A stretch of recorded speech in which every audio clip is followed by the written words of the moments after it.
Assalamu alaikum warahmatullahi wabarakatuh. Peace and blessings upon each and every one of you who sees this video. My name is Bomer. I'm the author of the book Consider Islam Disproving the Patriots of Propaganda. You can look up more about the book and its release date at www.kennybomer.com. And this is another video in the video series Reasons to Revert. And I'm here with another member of the Dawah Street team here in Houston, Brother Hamzah. Assalamu alaikum. Alaikum salam. So let's just jump right into it. So, Yes. how long have you been Muslim? I've been Muslim for 23 years. I started in 96. Okay. And where are you originally from? I was born in Vietnam. Vietnam.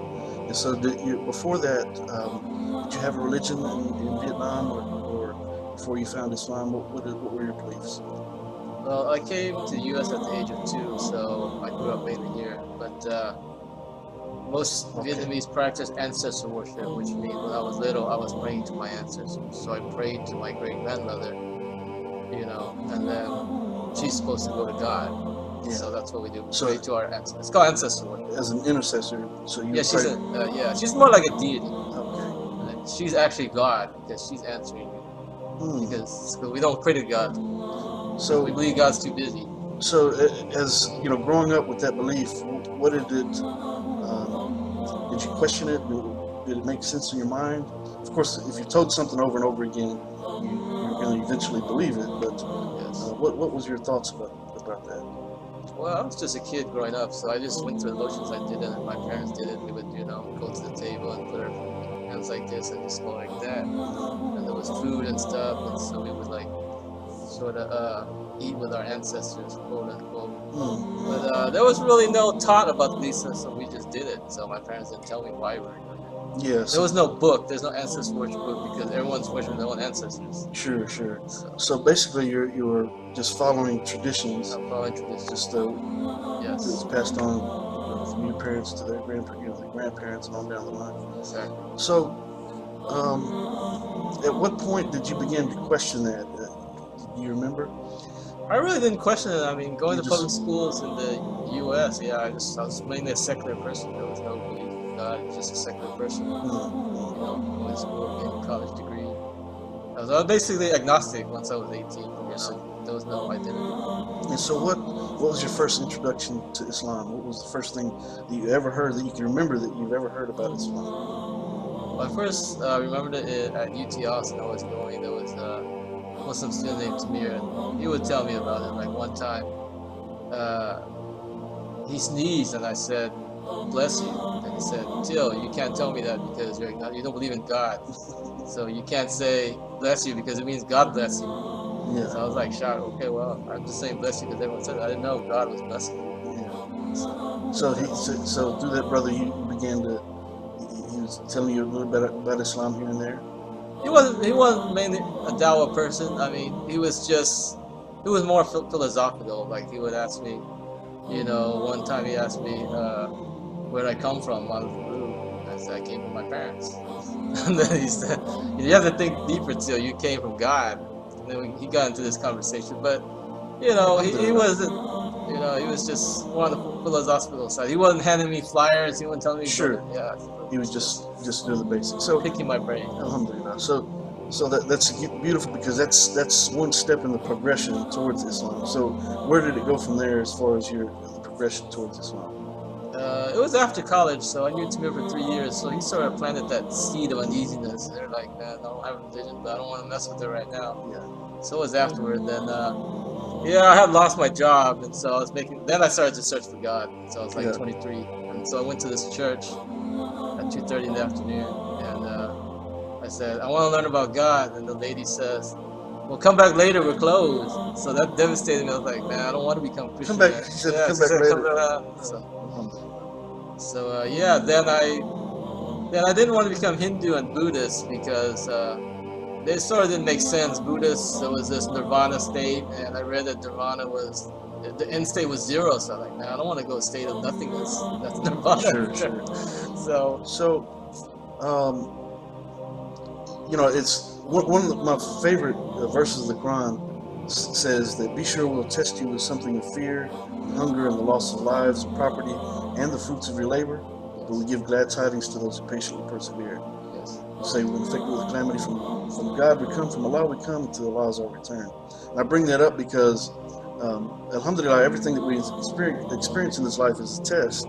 And it's in those times of hardship when we have this natural inclination within us to cry out to someone or something greater. When we feel desperate, when no other person can answer our questions and our concerns, we have this innate belief inside of us that something's greater. It makes you want to cry out. So after that experience there at the church, and the lady said that they were closed, where did it go from there in regards to the progression towards Islam? Well, so being an engineer, I eliminated everything with scientific principles. So I couldn't be a Jew because you have to you can't convert to be a Jew. So the last religion left was Islam. I was like, okay, it's the last religion. I said, I remember Tamir, he was telling me that stuff in college, so I called him. I said, Tamir, I want to learn about Islam. And he was probably like, man, it took 3 years. He was probably very happy. So he told me, he says, go to the mosque at 2:30. So this is in ISGH main center. So he told me to go there. That's where I took Shahada, as a matter of fact. Okay, Hamzah. Alhamdulillah. Yeah, so I went there at 2:30. What year was that? I don't mean to interrupt you. This is 1996. 96? Okay, Yeah, so that was 96. It was a little bit after I took Shahada, but go ahead. Yeah, summer 96. So I went there, and people were leaving after the Jumu'ah, and so this Pakistani brother told me where to go. I went inside. The Imam gave me some books. I think it was Sheikh Rashad back at the time. Then I left, and the brother who told me to go in, he gave me his phone number. And I said, okay, I just put it in my pocket. Then I headed back to San Antonio where my parents are because I was jobless, and so my Houston time. So I went to, back to San Antonio there. I met Yusuf Estes, and then You met Yusuf? Yeah. You just at an event or something? Or? So I was still searching. So this is like July or something, and I didn't take Shahada until October 96. So this is like 3 months into my research about religion. So I'm at my parents' house. I looked up a mosque in the phone book, and it says Juma at Kelly Lackland Air Force Base. So at the time, I guess Yusuf Estes was a chaplain there. So this was before he was famous. It's 96. So he calls. I called him. He said, "Meet me at the Opta Depot." So at the Opta Depot, and he gives me a Quran, and he talks to me a little bit. But he said, "Go home before you open this book. You have to take a bath." So I said, "Okay, that's weird." I didn't listen to him. I wasn't hearing all that. I was just opening the car. I didn't take a bath, but he was telling me, ghusl. Yeah, yeah. So then after I read, and then a few more months, then I went back to Houston. I was in my job search still, and then the person who had given me his phone number, I said, "Oh, I have this phone number from Houston, Dr. Khan, who had given it to me." So then he was my next person, and he would answer the question. So I'd meet him like several times. Alhamdulillah. Before I took Shahada. That's great. So yeah. Alhamdulillah. So what was it that whenever you were doing the research and you were asking questions, what was it that you found appealing? What was it that was leading you to believe that Islam is what you were looking for? Well, being a chemical engineer, I was a science person, so I had to prove that the book came from God. And so I had a belief in God, but how do I know this book is from God? And so Dr. Khan told me about the scientific principles, and so I made my own research, and we would talk about the embryonic development, the fingerprints, and all these scientific facts that Prophet Muhammad, peace be upon him, didn't know at the time.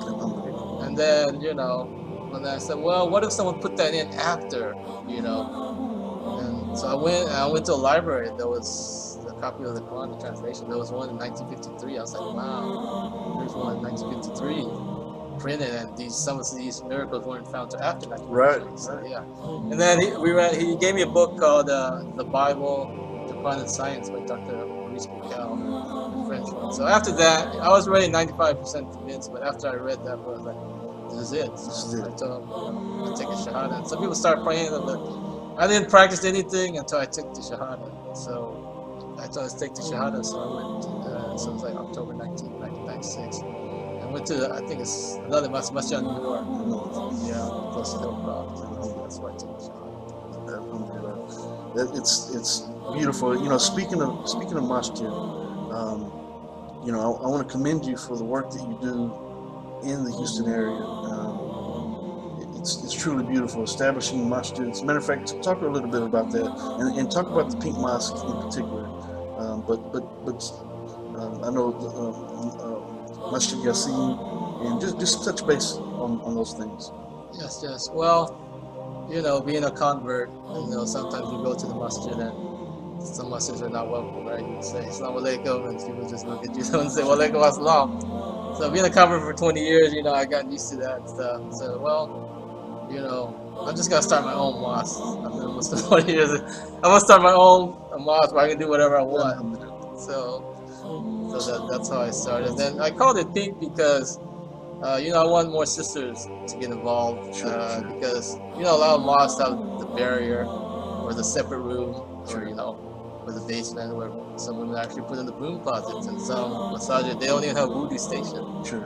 So that's why I called it Pink Mosque. Because at the time of the Prophet, there was no barrier. The women just prayed in the back. They just prayed behind the men. And out of for people who don't know, you know, praying behind the men is just a means to ensure that the men aren't looking at the women. We're all there focused on Allah, and so it's not a subjugation of women or oppression against the women. It's actually a way to honor them because, you know, obviously women don't need to be in front of men bent over and vice versa. But because men are more visual, you know, it's obvious that the women should be behind the men in that situation.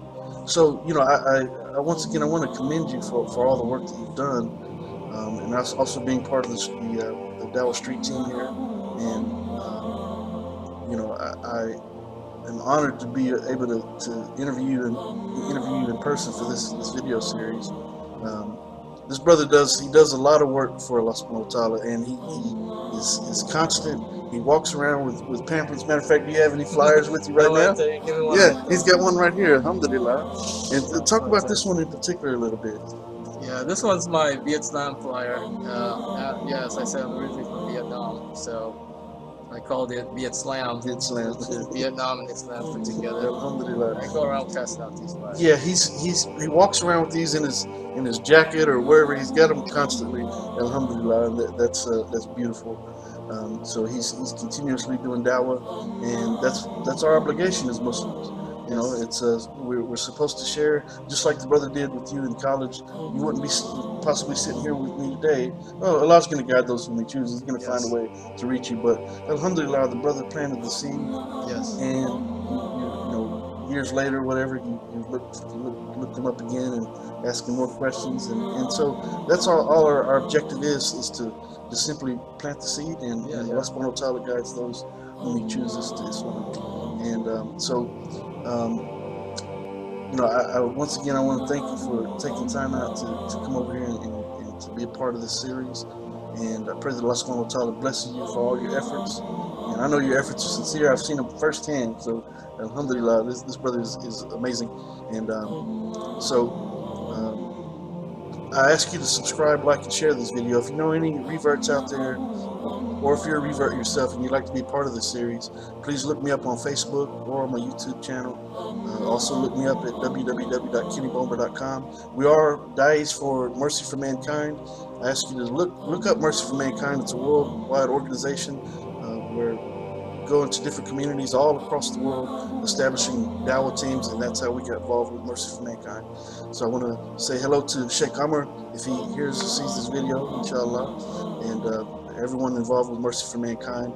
And I want to say assalamu alaikum wa rahmatullahi wa barakatuh to all the Muslim brothers and sisters out there. And if you're not a Muslim and you have a curiosity about your religion, and you are, you know, have questions about Islam, about true Islam, and not the stuff that we see in the media, then find a Muslim and just ask them a question.